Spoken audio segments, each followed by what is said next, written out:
Enfin, je rappelle que notre invité est promoteur de l'université d'Afrique, en fait de l'université IDA, donc Université Notre-Dame d'Afrique. En fait, je pense que dès qu'il aura la parole, il va en fait lui-même se présenter. En fait, je ne sais pas si j'ai un peu en fait massacré son nom, ou soit j'ai au moins en fait, j'ai manqué quelque chose à dire par rapport à sa présentation.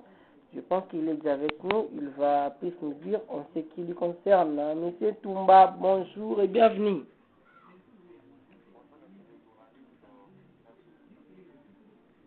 Alors, vous êtes Monsieur Toumba. Je rappelle que vous êtes promoteur de l'université IDA. Est-ce que pouvez-vous nous en dire plus d'abord en ce qui concerne votre université? Voilà, merci. Je me présente. Je suis le professeur associé Alain Toumba Molopo, promoteur et président du conseil d'administration de l'université Notre-Dame d'Afrique de Matadi, en sigle IDEA. Ah, ok. Donc, tu dis à les auditeurs, comprenez que l'invité, en fait, notre invité, c'est monsieur Alain Toumba Molopo. Il vient de le dire, en fait, il est promoteur et président de l'administration de l'université Notre-Dame d'Afrique qui se trouve dans la ville portière de Matadi. Contactez-nous au plus de 243 97 101 plus 243 97 101 26 37 097 101 26 37 097 101 26 37. En fait, écrivez-nous tout simplement. Nous allons lire vos SMS. Merci, on poursuit cette émission avec notre invité qui est M. Alain Toumba. En fait, M. Alain Toumba, pour ceux qui ne me connaissent pas, vu que je rappelle que c'est pour la première fois que vous puissiez passer dans notre émission, est-ce que pouvez-vous nous en dire plus en ce qui vous concerne? Qui est Alain Toumba? Voilà, merci beaucoup. Parlez un peu de vous, mais en large. Oui, merci beaucoup, monsieur le journaliste, pour votre question. Monsieur Alain Toumba, c'est quelqu'un qui a vécu beaucoup de temps dans la province de Simon Kimbangu, qui est la province du Congo central. On a passé beaucoup de temps à Mwanda, à Boma, Tchela, Matadi, presque dans tout le milieu du Congo central. Et aujourd'hui, cette province nous a tout donné. Elle nous a tout donné. On a commencé les études à partir de là. On est venu au Congo central diplômé d'État. J'ai fait mes études AD dans le Congo central, infirmier AD. J'ai fait mes études de graduat à licence à l'ICI, à l'Institut supérieur des sciences infirmières de Matadi, en sigle ici. Je suis de la première promotion de la santé publique et épidémiologie. Je finis là-bas, je suis allé faire mon master à l'université Carthage de Tunis, en Tunisie. Et je viens de terminer ma thèse de doctorat à Kinshasa. Aujourd'hui, je suis professeur associé. En dehors de ça, nous avions monté une stratégie ou soit une vision de la création de l'université Notre-Dame d'Afrique côté Matadi. Pourquoi? C'était pour juste à titre de récompense à cette province qui nous a tout donné, scientifiquement, physiquement et spirituellement aussi, parce qu'en dehors de ça, je suis aussi du Kessa, dans une des églises de Pevalongo, pour vous dire que dans cette province m'a tout donné. Elle m'a tout donné. Et voilà aujourd'hui l'IDEA ou notre université tire son origine ou sa source dans cette province à terme de récompense ou de reconnaissance, où nous avons des campus à Tchela, à Boma, à Kinzangwete, à Matadi, Kimpese et Kisantu. Non seulement là-bas, après cette province, nous avons aussi implanté cette vision partout. Nous sommes dans les grands Katanga, à Lubumbashi, à Kolwezi, à Kamina, Manono, Malembankulu, nous sommes dans les Kasaï. Et à Kinshasa, aujourd'hui, nous avons deux campus, dont l'un à Maluku, l'autre dans la commune de Massina, où nous sommes en train d'évoluer. Voilà au moins d'une manière la genèse de l'université Notre-Dame d'Afrique de Matadi et d'une manière brève, ce qui est le professeur associé Alain Toumba. Alors, monsieur Alain Toumba, en fait, pouvez-vous nous en dire plus? D'abord, en ce qui concerne les nombres d'années que l'Université Notre-Dame d'Afrique a déjà réalisé depuis sa création jusqu'à aujourd'hui.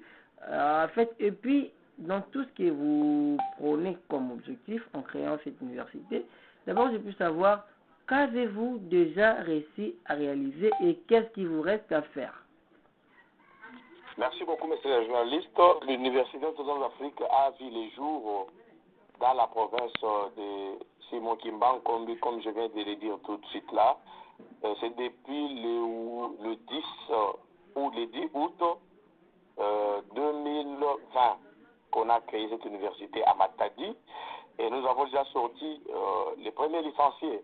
Ce qui est comme point fort, point de réussite, c'est-à-dire nous sommes ou nous étions la première université à amener le système international LMD dans cette province.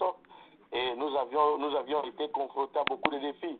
À cette époque-là, vous vous rappelez que toutes les universités organisaient l'ancien système du GLMD, c'est-à-dire on formait d'abord les gradués et ainsi de suite.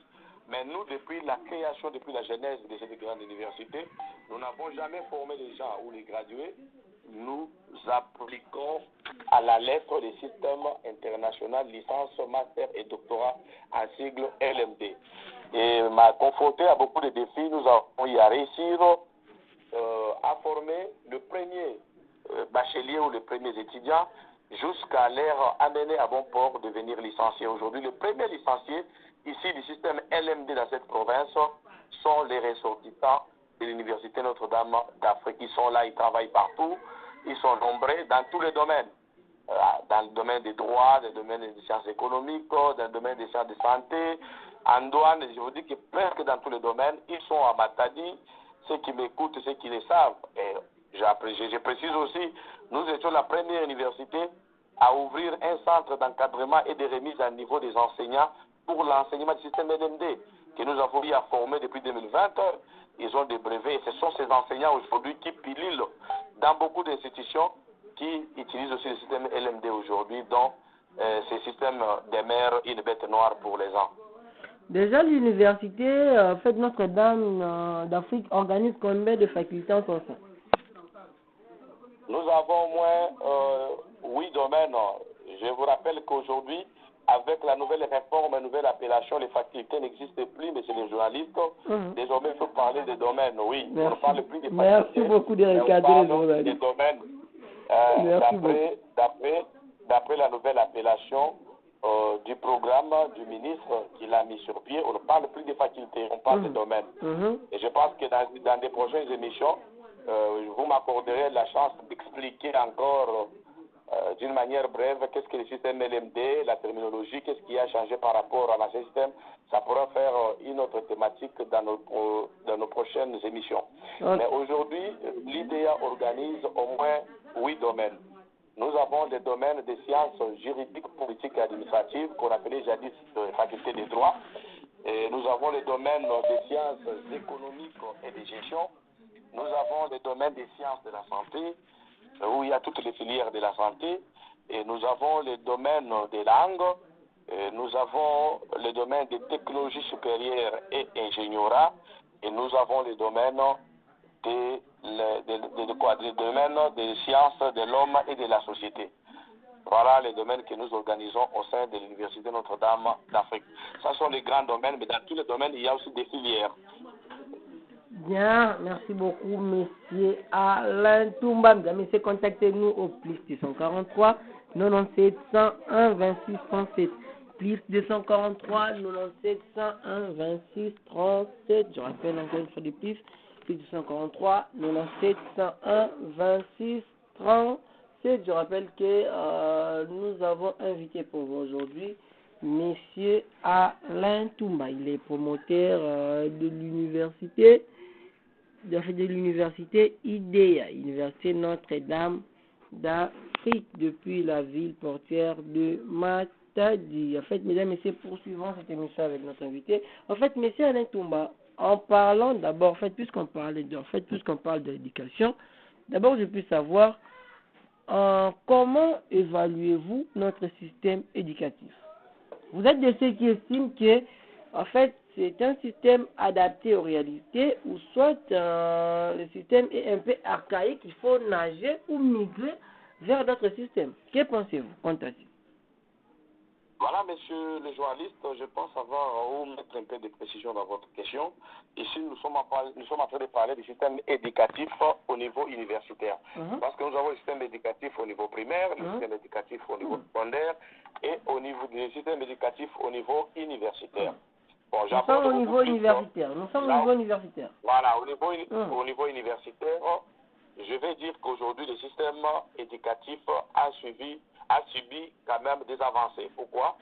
Jadis, nous étions dans un système traditionnel, archaïco-empirique révolu, qui nous ont tenus vraiment en retard et qui ne nous a pas permis plutôt d'avancer ou d'être sur le même pied d'égalité avec les autres. Je m'explique.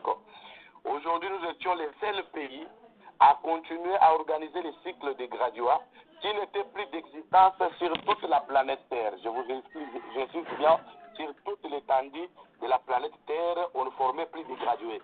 Mais néanmoins, nous, qu'en 2022, la RDC continue à former des gradués qui n'étaient nuls sur l'échiquier international.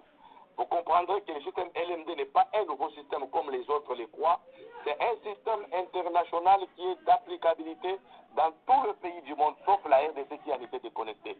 C'est comme ça, quand vous allez lire dans les cadres normatifs qui règlent les systèmes LMD en RDC, à l'introduction, notre gouvernement reconnaît même que la RDC était en retard par rapport à d'autres pays. Voilà pourquoi notre pays a ratifié cette charte de Bologne, prônant l'applicabilité de l'enseignement du système LMD, c'est-à-dire l'ancien système était le système de graduat, master, licence, doctorat. Il avait fallu faire 3 ans de graduat, 2 ans de licence, 2 ans de master et 3 ans de doctorat. Or, ailleurs, lorsqu'on parle de bac plus 2, bac plus 5, bac plus 7, c'est-à-dire lorsque l'enfant obtient son diplôme d'État, directement il vient s'inscrire au premier cycle qui était la licence, Il fait 3 ans, il sort licencié. Il s'inscrit en master, il fait 2 ans de master. Il s'inscrit pour les études doctorales, il a fait 3 ans, il est docteur à thèse. Or, chez nous, nous étions retenus par un système qui n'apportait rien, un système qui n'était qu'une prison à ciel ouvert pour les scientifiques. Voilà, avec le ministre, son Excellence Moïndo Nzangi, que j'appelle l'infatigable système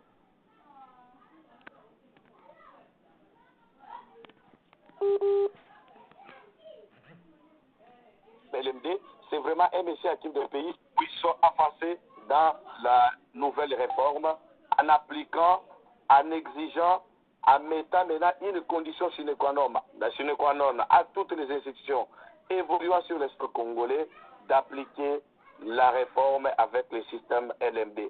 Donc je peux dire bref, c'est une avancée significative dans le domaine de l'enseignement. Et que dire de ceux qui disent, de ceux qui estiment que le système LMD n'est pas conforme en fait à nos réalités? Parce qu'en fait, il y a ceux qui estiment ainsi, en fait, il y a en fait, le système LMD, c'est vraiment difficile que moi, là, bandela, oui, que les hommes passent, moi, dans bandela, donc moi, là, les hommes passent, donc, même si vous échouez, c'est un peu difficile au bandela. Si vous échouez, vous commencez à classe, et puis, là, c'est pas moi, là, ça fait, là, c'est ce que disent d'autres personnes. Voilà pourquoi je pose la question de savoir que dire de ceux qui disent ainsi, en fait, que dire de ceux qui estiment ainsi. Est-ce que ce sont des gens qui, qui n'ont pas l'information? Est-ce que ce sont des gens qui sont, en fait dans l'erreur ou comment? Que dire de ceux qui estiment ainsi?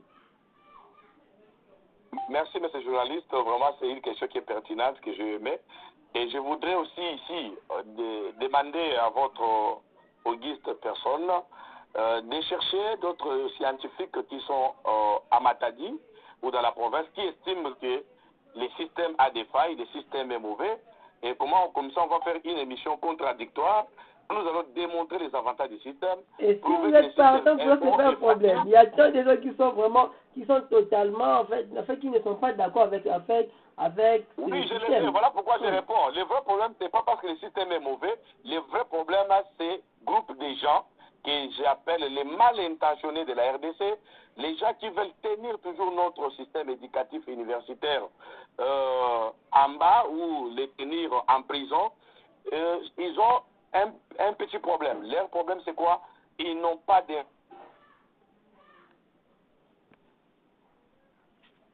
Le système, il faut l'apprendre d'abord avant de l'appliquer.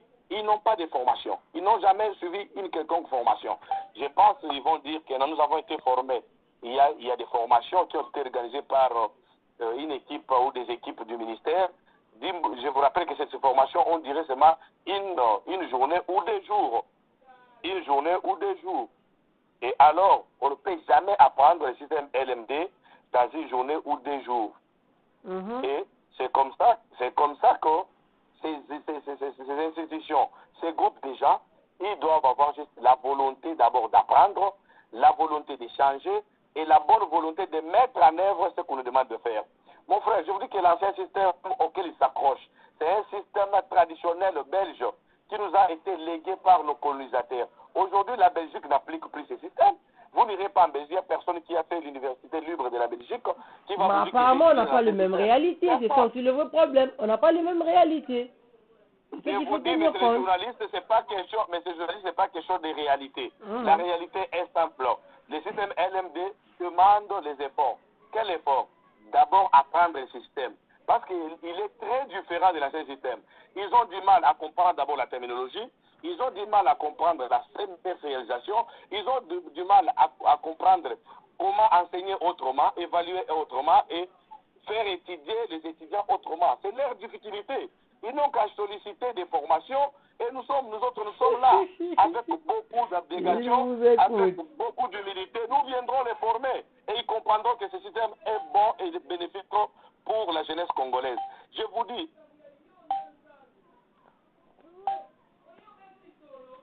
aujourd'hui en RDC, un professeur d'université ou un docteur à thèse de 30 ans que vous connaissez, mais c'est journaliste, il est là? Non. Est-ce qu'avons-nous un professeur ou un docteur à thèse de 30 ans en RDC? Est-ce que nous en avons? Non. Pourquoi? Maintenant, je vous retourne la question pour vous dire que pourquoi aujourd'hui en RDC, nous n'avons même pas un docteur à thèse de 30 ans? Est-ce que le problème, s'il vous plaît, suite à cet ancien système diabolico-révolu, où l'affaire a été mystifiée par un groupe de gens qui ne voulaient pas que la jeunesse puisse émerger, parce que quand vous devenez docteur à thèse, d'office, vous avez une porte ouverte pour entrer dans le monde professoral. Comme ces professeurs voulaient toujours être seuls, s'accaparer du corps professoral pour eux, pour leurs enfants, leurs femmes, leurs familles, ils ne voulaient pas que nous puissions faire une imitation du système GLMD en LMD. C'est ça la vraie raison, mon frère. Est-ce que le plus important, est-ce que le plus important est d'avoir... En Tunisie, j'ai été enseigné par des professeurs âgés de 28 à 30 ans. Qui étaient 2 fois, 3 fois docteur à thèse. Quelqu'un qui est un peu... La Tunisie, c'est un pays africain. Vous croyez que ce pays africain, le Congo-Brazzaville, vous avez dit que le Congo-Brazzaville a quel préalable qui lui permet d'appliquer le système LMD que le Congo RDC n'a pas? C'est juste la mauvaise foi, la mauvaise intention de ceux qui veulent toujours que la jeunesse congolaise ne puisse pas émerger sur le plan scientifique. Que personne ne vous trompe. Mais puisque vous parlez de la jeunesse, puisque vous parlez de jeunes congolais, d'abord je veux savoir, est-ce que le plus important, c'est d'avoir à tout prix des professeurs, des docteurs en thèse qui sont des jeunes, ou soit d'avoir des gens qui sont vraiment outillés? Parce qu'il y a ceux qui expliquent. Écoutez, monsieur journaliste, si je parle de la jeunesse, je ne suis pas en train de mener une guerre contre la vieillesse, je suis pas en train de mener des polémiques avec nos aînés scientifiques que je respecte beaucoup, ceux qui nous ont précédés. Mais vous devez comprendre qu'on a toujours dit que non, la jeunesse constitue le futur, n'est-ce pas? Et aujourd'hui, nous devons rajeunir aussi, nous devons rajeunir la classe professorale. Aujourd'hui, nous avons des professeurs vieux. Et c'est parce que les gens ne veulent pas s'informer. Et je vous dis aujourd'hui, le ministre Moïse Nzangi, avec le premier ministre et le président de la République, ont compris à ce qu'ils devraient rajeunir la classe professorale de la RDC. D'ici 25 ans, nous risquons de ne plus avoir de professeurs capables découvrir la charge pédagogique en RDC. C'est pas parce qu'on est jeune, on n'est pas expérimenté, mon frère. Ces professeurs, tous ces professeurs-là, ils ont commencé par la première fois. Ils étaient aussi jeunes, ils ont vieilli dans la matière ou dans la carrière, ou d'autres par manque de possibilités, ils sont devenus professeurs quand ils étaient vieux. Mais je vous dis que ça se fait seulement au Congo. Lorsque vous traversez les frontières congolaises, vous ne trouverez jamais un professeur qui devient professeur à l'âge de 50 ans, de 40 ans. C'est seulement chez nous ici. Et ceux qui le deviennent ailleurs, est-ce qu'ils ne sont pas expérimentés? Ils viennent nous enseigner ici. Et nous les applaudissons. Nous les applaudissons. Mais ils étudient le système LMD. Le système en soi n'est pas mauvais. Ce sont les gens mal intentionnés, les gens de mauvaise foi qui veulent mystifier, qui veulent diaboliser le système pour le faire haïr. Or, je vous dis que ça ne va pas plus tenir. Parce que nous avons maintenant un décret du Premier ministre qui a été signé au mois de mars, qui a avalisé l'applicabilité du système LMD. Pour ceux qui rêvent que le Congo va encore faire une marche rétrograde pour rentrer dans ce système diabolico-empirico-révolu, ils se trompent d'adresse, ils n'ont qu'à apprendre, ils n'ont qu'à chercher ceux qui maîtrisent le système LMD pour qu'ils puissent les accompagner à bien appliquer ce système dans leurs institutions. Monsieur Toumba, en fait, avant de parler de la recherche scientifique, d'abord je veux savoir, comme professoral que vous êtes, comment évaluez-vous la gestion du ministère du Moïndo Nzangi à la tête de l'ECI? Vous êtes de ceux qui estiment que celui-ci a complètement échoué, ou soit vous êtes de ceux qui estiment que celui-ci a un bilan pétillant et qu'il faut faire un effort de lui accorder encore la chance afin qu'il puisse achever sa vision. Que pensez-vous par rapport à cette question? Merci, monsieur le journaliste. Je vous dirais que son Excellence Moïndo Nzangi Butondo, à qui je jette beaucoup de fleurs, il est le ministre qui n'a pas de comparaison. Je ne vois pas quel est le ministre avec qui je peux comparer. Apparemment, vous êtes très proche de lui, apparemment. Moïndo Nzangi, c'est un excellent. Moïndo Nzangi, il est le tout. C'est un vrai patriote qui est venu booster l'émergence dans la recherche scientifique au niveau universitaire. Je vais vous dire, vous dites que je suis proche de lui. Non, moi je suis de ceux-là qui prônent les qualités. Je suis un scientifique averti, un scientifique avéré. Là où c'est blanc, je ne peux pas dire que c'est noir. Et là où c'est noir, on ne peut pas dire que c'est blanc. Un preneur de valeur. Pour ne pas reconnaître les qualités de ce monsieur. C'est un géant. Je peux rappeler à ceux qui croient que l'applicabilité du système LMD en RDC vient de l'apanage de Moïndo Nzangi. C'est faux. C'est depuis 2011 que notre pays a ratifié la charte de Bologne pour doter la RDC de ce système LMD. Le cadre normatif qui règle le système LMD en RDC a été mis à pied en 2017.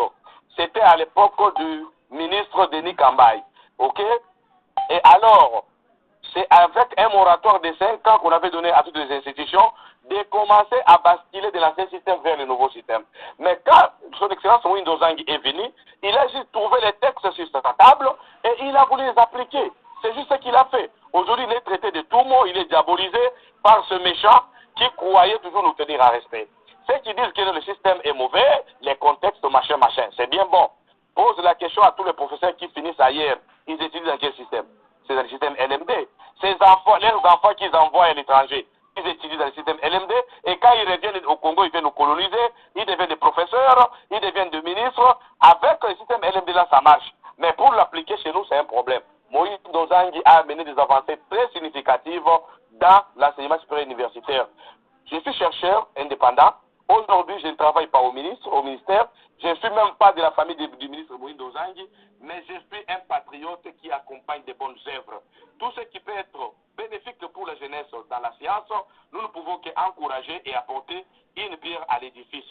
Je vous dis que Moïndo Nzangi, c'est une réussite totale et une émergence congolaise de la recherche scientifique. Même s'il peut partir, moi, je pourrais solliciter au niveau du gouvernement qu'on puisse même ériger un monument à sa mémoire. Oh bon. Enfin, plus 143, 97, 101, plus 143, 97, 101, 26, 37. Là, je vais rapidement lire un message. Il nous écrit de la ville. Je vous écris depuis la ville province. Je vous écris Depuis la ville de Matadi, je suis Emmanuel Ndita. Vous voulez m'ont posé la question. En fait, pose la question à ton invité.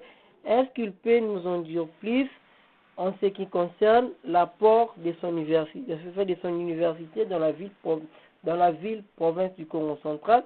Parce que ça fait plus de 15 ans que je suis dans la ville portuaire de Matadi, mais je ne connais pas en fait une université au nom de l'IDEA. C'est ça au moins sa question. Ouais, je peux répondre? Oui, vous pouvez répondre.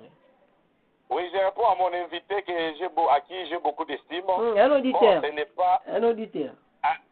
L'auditeur, merci. Je réponds à l'auditeur à qui j'ai beaucoup d'estime. Il demande l'apport de l'IDEA dans la ville de Matadi. Je pense parfois il nous a capté chemin faisant. Apparemment, il réside à Matadi, mais il ne connaît pas votre université. Il n'a pas été au début de l'émission. Je lui réponds comme ça. Je viens de dire, n'est-ce pas, les apports concrets de notre université dans la ville portée de Matadi. Vous pouvez demander à toutes les universités, je dis sans mâcher les mots, que l'IDEA a été la première université à amener le système LMD dans la province. L'IDEA est la première université à apporter la gratuité de l'enseignement au cours de la première année, dans tous ces campus qu'il a ouverts dans la province. Vous pouvez poser la question à tout le monde. À Boma, la première année a été gratuite. À Tchela, ça a été la même chose. À Kizanvoué, c'était la même chose. À Matadi, la même chose. Qui peut ce qui sentent partout où nous passons. L'IDEA, la première année, a toujours été gratuite à ses étudiants. Ce qui n'a jamais été dans toutes les universités qui ont vu les jours dans la province de Simon Kimbangu. Ça, c'est un DD. Aujourd'hui, l'IDEA a sorti des cadres utiles à la société congolaise en général et pour la province du Congo central en particulier et plus particulier pour la ville de Matadi. Nous avons des licenciés dans tous les domaines que nous avons sortis issus du nouveau système LMD, c'est-à-dire qui sont venus avec des nouveautés, de nouvelles connaissances, de nouvelles aptitudes du nouveau système. Tout ça, ce ne sont pas des apports de notre université. Je ne sais pas de quel apport que lui veut qu'on le fasse. Mais pour la question de connaître l'IDEA, bon, je ne sais pas s'il habite où, hein. Là, je ne sais pas. Apparemment, il est à Matadi. Parce que l'IDEA est connu de tout le monde. Il peut cliquer même sur son Google, il clique sur l'IDEA Matadi, il aura toutes nos informations. Et nos activités passent en direct. Et aujourd'hui, vous m'avez sur votre émission. Si c'était une université qui évoluait derrière une maison en coulisses, je n'ai pas accepté d'être votre invité à cette émission, monsieur le journaliste. C'est une grande université reconnue, dérenommée, et aujourd'hui, j'informe à cet auditeur que notre université est classée parmi les grandes universités de la province. Nous sommes la deuxième université privée après l'université Congo, après l'université du Congo de Mbazangung. Donc nous ne sommes pas les moindres. Si lui ne connaît pas encore IDEA, ce n'est pas le fait de faire 15 ans qu'on peut connaître. D'abord, il faut être scientifique, s'intéresser de la science pour connaître et comprendre ce qui se passe dans la science. Jocelyne Zouzi nous écrit depuis Mbanzangungu. William T, mon combattant de la liberté, pose la question à ton invité. Qu'est-ce que la dame écrit? William T me pose, dit à ton invité, s'il veut faire partir de l'équipe du ministre du ministre Moïse Nzangi, il n'a qu'à lui saisir qu'à venir lui flatter dans ses tours de mission. C'est ce que Marceline depuis Mbanzangungu nous dit. Apparemment, vous êtes en train de flatter M. Moïse Nzangi, afin qu'il puisse vous récupérer, selon cette auditrice. Vous savez, monsieur le journaliste, c'est parmi les problèmes que notre université est en train d'éviter, c'est-à-dire les changements de mentalité. Les Congolais, nous avons toujours une mauvaise façon de prendre les choses, une autre façon de comprendre les gens. Donc quand quelqu'un passe, il loue les œuvres, n'est-ce pas, les bonnes œuvres de quelqu'un. Donc ce que vous appelez les dialélo, c'est comme si quelqu'un qui cherche de l'emploi, quelqu'un qui... Moi, je suis un grand promoteur. Je compte 23 campus sur l'étendue de la République. Je n'ai même pas intérêt, je n'ai même pas les soucis. Même si aujourd'hui on me proposait un poste au niveau du ministère, je ne peux pas en envier. Je suis professeur associé, je me contente de mes qualités, de former des futurs scientifiques, de former des futurs ministres, de futurs présidents de la République. Je n'ai rien à envier dans la politique, je n'ai rien envié dans les ministères ou dans la fonction publique que dans ma carrière scientifique. Je me sens très bien dans ma peau, mais je n'ai que le devoir de dire la vérité et d'expliquer, de dire tout haut ce que notre ministre a fait durant son mandat. C'est juste ça. Si elle a pris dans son angle, bon, ça n'engage qu'elle. Jonas Mbadou nous écrit depuis la ville de Matadi. William Temo, mes sincères salutations et félicitations au grand Baoba Alain Toumba. Mes sincères félicitations pour son intervention. Et que pouvons-nous faire pour entrer en contact avec lui? Voilà, merci à l'auditeur qui a compris. Voilà les patriotes congolais dont la RDC a besoin. C'est-à-dire nous devons encourager de bonnes initiatives, nous devons aller de l'avant. Je suis très simple comme Lord de Roche. À travers vous, je vous autorise de lui passer mon numéro ou de vous contacter pour être en contact ou entrer en contact avec moi. Je suis très simple, je ne suis pas compliqué. Et là, je ne vais pas lire tous les messages. Je peux un peu m'arrêter car ces messages, en fait, William Temo, je vous écris depuis Kassangoulou. Je suis Madame José Nzouzi. J'aimerais savoir, est-ce que ton invité, pouvez-vous nous en dire plus en ce qui concerne le frais qu'il fait payer à nos filles et fils et à nos filles et fils. C'est ça. Donc en fait, la dame veut un peu savoir en fait quels sont le prêt que vous faites payer à nos filles et fils, donc ceux qui étudient dans votre université. Comment est-ce que les modalités de Merci à notre auditrice. Je pense que je ne suis pas venu ici faire la publicité des frais. À ma qualité de grand scientifique, je ne peux pas me permettre de dire ouvertement les frais que nous faisons payer chez nous, mais je peux lui dire que les frais sont dérisoires. Vraiment, les frais sont dérisoires. Chez nous, même la dame qui vend le braise, même celui qui fait les champs peut faire étudier son fils ou lui-même peut étudier facilement et devenir licencié. Parce que nous ne sommes pas dans les commerces scientifiques, nous sommes dans la recherche scientifique et en tant que des scientifiques de carrière. Et nous nous sommes décidés d'accompagner notre pays sur le plan scientifique. Alors, loin de nous toute intention de faire payer cher à la population congolaise pour les stigmatiser ou les éviter de devenir ou de réaliser leurs rêves. Donc les frais sont dérisoires, mais je me réserve de communiquer les montants sur la place publique. Même après, je vous communiquerai combien nous faisons payer et elle peut toujours en être au courant. Mais je ne vais pas communiquer le frais à la place publique. Bien, monsieur, que vous êtes branché, scotché sur la 94.4 Radio Stone FM. Mesdames, messieurs, ne nous appelez pas, écrivez-nous tout simplement.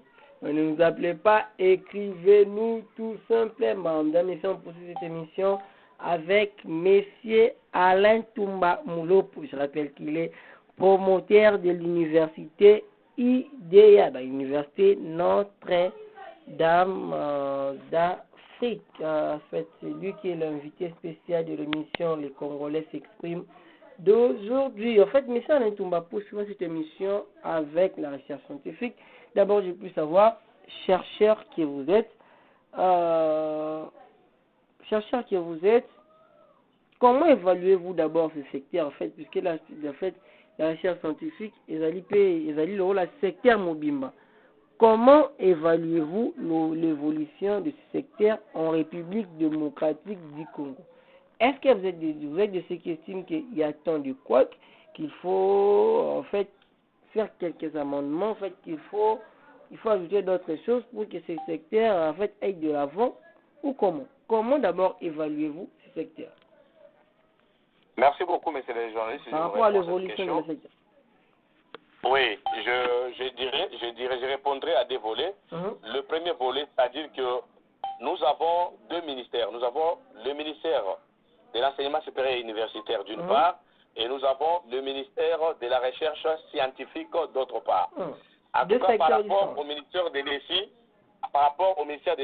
il y a quand même des avancées que je vais démontrer tout à l'heure. Mais par rapport au ministère de la recherche scientifique, vraiment, là, c'est nul. c'est négatif, le bilan est KO. Oh, comment ça? Ces ministères existent des noms, mais sur le plan pratique, rien ne se fait. Dans d'autres pays, c'est ces ministères qui boostent la recherche scientifique dans les chercheurs des chercheurs. Et voilà pourquoi aujourd'hui, il y a même des gens qui ne savent même pas comment devenir chercheurs et comment mener la recherche scientifique. Aujourd'hui, les gens doivent savoir, tout licencié, tout master ou tout docteur à thèse n'est pas forcément un chercheur. Qui est un chercheur? Nous devons savoir que nous avons les parcours qui peut nous amener à devenir chercheur et un parcours qui peut aboutir à nous amener dans la profession. C'est-à-dire, à partir de la licence, vous devez faire soit la licence de la recherche ou soit la licence professionnelle. Au niveau de master, il y a un master de recherche et un master professionnel. Au niveau doctoral, c'est la même chose. Vous devez faire le doctorat de recherche ou doctorat professionnel. Mais chez nous, en RDC, mon frère, c'est du méli-mélo. On ne sait pas qui est chercheur et qui est professionnel. Par inadvertance, par magie, par miracle, tout le monde se transforme en professionnel et tout le monde se transforme en chercheur. Et c'est ce qui m'a blessé. Et d'ailleurs, vous comprendrez qu'il y a des enseignants qui vont vous dire que je suis assistant depuis 10 ans, 15 ans. Vous lui posez la question, avez-vous une décision de nomination en tant qu'assistant? Il n'en a pas. Avez-vous une notification en tant qu'assistant? Il n'en a pas. Avez-vous déjà fait une publication scientifique dans une revue nationale ou internationale? Il n'a jamais fait. Mais il s'appelle le chef des travaux. Et des gens comme ça, de quoi vous pouvez espérer par rapport à la jeunesse qui vient? Donc, la recherche scientifique est nulle. Et sur le plan publication, la RDC est le dernier pays africain avec moins de publications scientifiques en ligne. C'est-à-dire, nous sommes encore nuls. Voilà pourquoi nous sommes en train d'encourager les jeunes, d'encourager ceux qui aspirent la carrière de la recherche scientifique, de se faire chercheurs. On ne peut pas admettre un enseignant qui a enseigné pendant 10 ans, 15 ans, en dehors de son syllabus. Il n'a aucune publication, il n'a aucun article, il ne pense même pas aller faire son master, il ne pense même pas aller faire les études doctorales. Mais il s'échappe quand même les livres, de se taper la poitrine que je suis professeur, je suis chef de travaux, je suis assistant, et ainsi de suite. Ce qui est aberrant. On ne peut pas vouloir la chose et son contraire. Il faut toujours lier l'utile à l'agréable. Alors, je puis savoir quelles sont les difficultés que vous rencontrez souvent, en fait, vous chercheurs. Quelles sont les difficultés que vous rencontrez souvent, en fait, lorsque vous faites vos recherches? Voilà, il y a beaucoup de difficultés. La première difficulté d'abord, la recherche, on ne peut pas la mener seule. On doit la mener en équipe, on doit avoir les co-chercheurs, les accompagnateurs, les encadreurs, ce qui pose problème. Déjà ici, je vous dis qu'il y a beaucoup de gens qui aiment la carrière scientifique, mais qui ne veulent pas la carrière de la recherche. Or, on ne peut pas se retrouver dans la carrière scientifique en tant qu'enseignant au moment où on n'est pas prêt à approfondir la recherche. C'est une aberration scientifique, messieurs les journalistes. C'est une aberration scientifique. Donc, quand vous acceptez la carrière scientifique, d'office, vous devez vous jeter dans le bain de la recherche scientifique. C'est-à-dire approfondir la recherche scientifique. Pas chez soi à la maison. Les difficultés que nous éprouvons aussi sont des difficultés financières. Normalement, le ministère de la recherche scientifique devrait disposer des moyens. Comme ça, chaque chercheur, quand il a un thème de sa recherche, il peut amener au niveau du ministère et le ministre l'accompagne, le finance, ce qui n'est pas le cas dans notre pays, et aussi les revues de publications. La RDC n'a pas suffisamment de revues de publications dignes. Il y a des petites revues qui sont dans des institutions, donc si vous publiez dedans, votre publication se limite tellement à Kinshasa. Or, les résultats de la recherche scientifique sont généraux, sont internationaux. Et les résultats n'est pas seulement pour la RDC. Voilà pourquoi les autres, quand ils publient, ils mettent leurs publications en ligne dans des revues internationales qui permettent l'accès à tout chercheur du monde. Voilà la difficulté que nous avons en RDC présentement. Parce qu'avec de ceux qui estiment que la recherche scientifique est vraiment un secteur mingi, moi solo mingi, na kesa l'été que c'est ngelipe ko ça l'effort ko se pencher mingi, ko relever des défis dans secteur wana pour que marambo kende bien dans secteur wana. Parce que le secteur vraiment important dans Mbok actuellement. Bien sûr que oui, mais c'est journaliste, c'est un grand secteur. Et je vous dis que c'est le secteur de recherche scientifique qui a fait à ce que ces grands pays que nous envions aujourd'hui ils puissent devenir ceux qui sont. Bon. Ceux qui sont. Je vous dis, aucun pays du monde ne se développe avec la politique.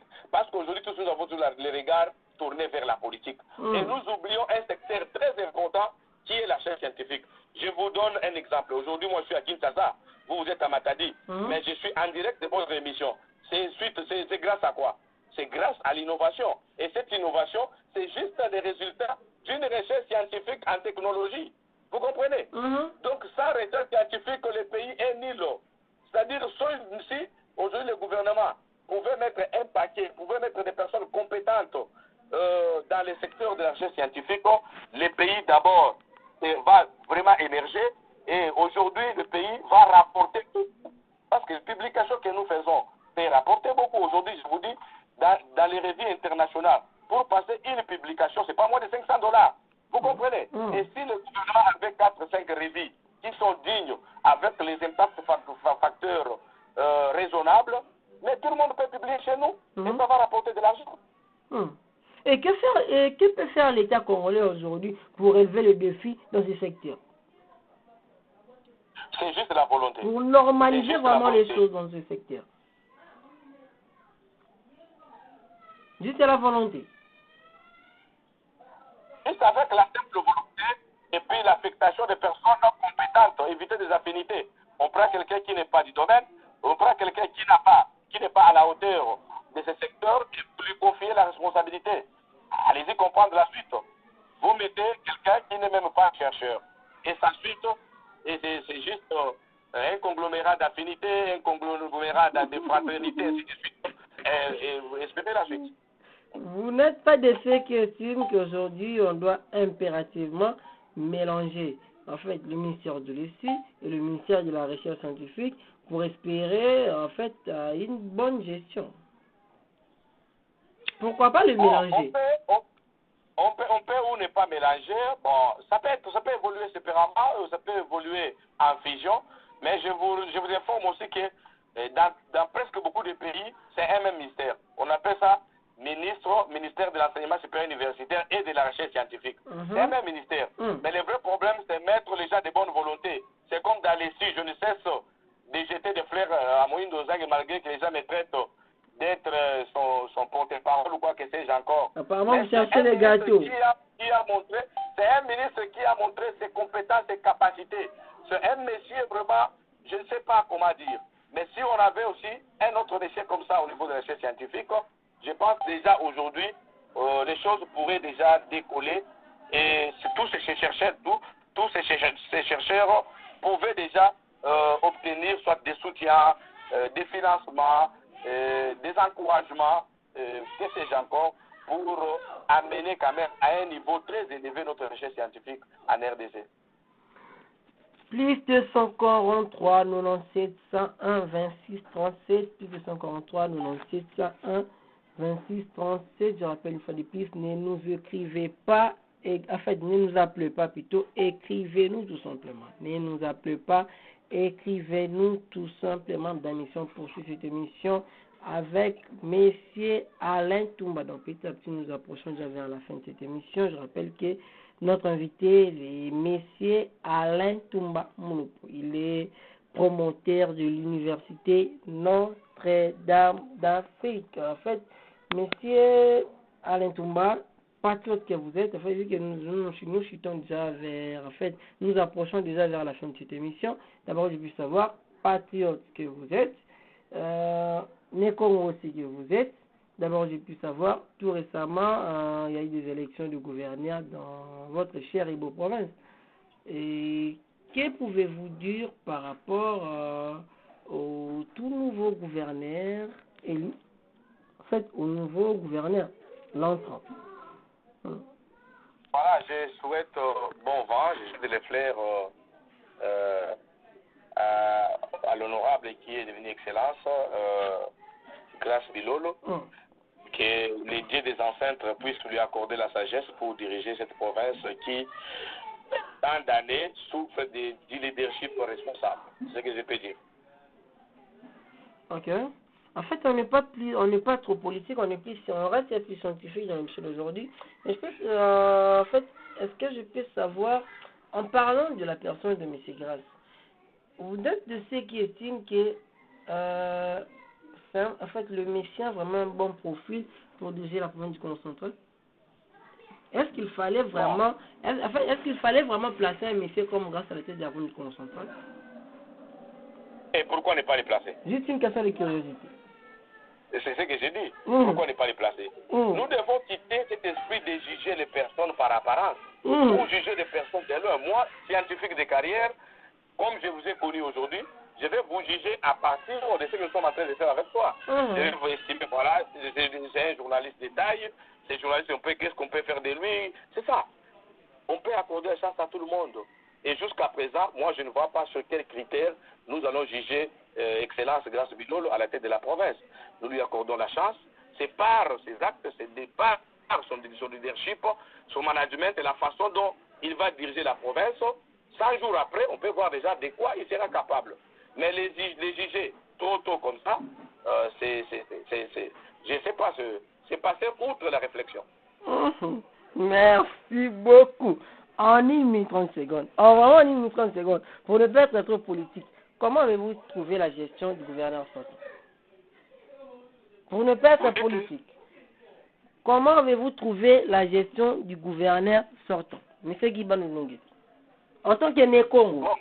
Ah oui, en tant que Né-Congo, l'émission n'est pas politique, je n'ai pas assez de critiques à porter à l'encontre ou à l'endroit du gouverneur sortant. Il a fait ce qu'il pouvait faire durant son mandat. Il a laissé ce qu'il a laissé. Il avait des projets, parfois des projets d'avenir pour la province. Parfois, c'est l'État qui lui a fait défaut. Maintenant, c'est à lui de poser des questions si son mandat a été une réussite ou un échec. Parce qu'on va juger quelqu'un par rapport à son projet ou son programme avant qu'il puisse accéder à la tête de la province. Quel a été son programme? Quand il a accédé, qu'est-ce qu'il a fait, qu'est-ce qu'il n'a pas fait?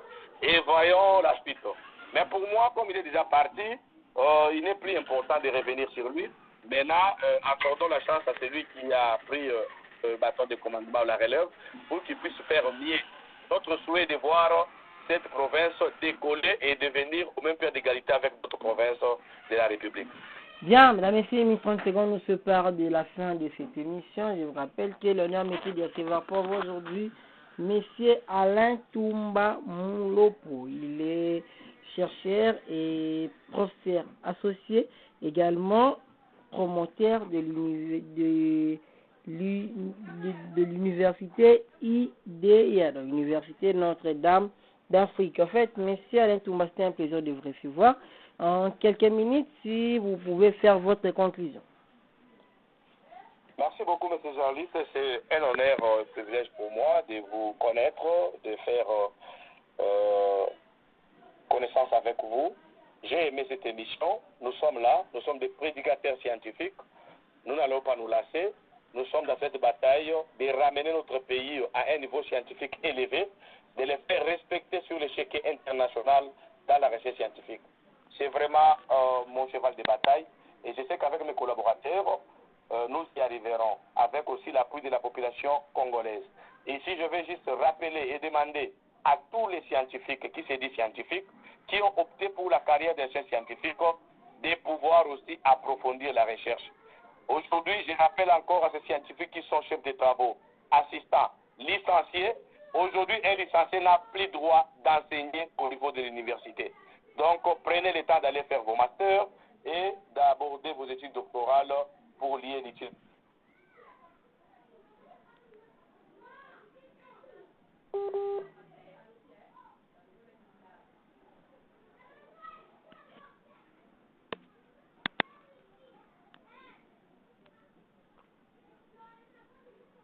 Bien, c'en est fini pour aujourd'hui. Je sais que vous avez aimé. N'oubliez pas de dire un grand merci à toute l'équipe de Stone FM sur la 94.4. Et je suis William T, mon combattant de la liberté. Je vous revoir. On se retrouve prochainement avec le même plaisir. Que la paix règne dans notre pays et dans notre très chère et beau province, qui est la province du Congo central. Je vous remercie.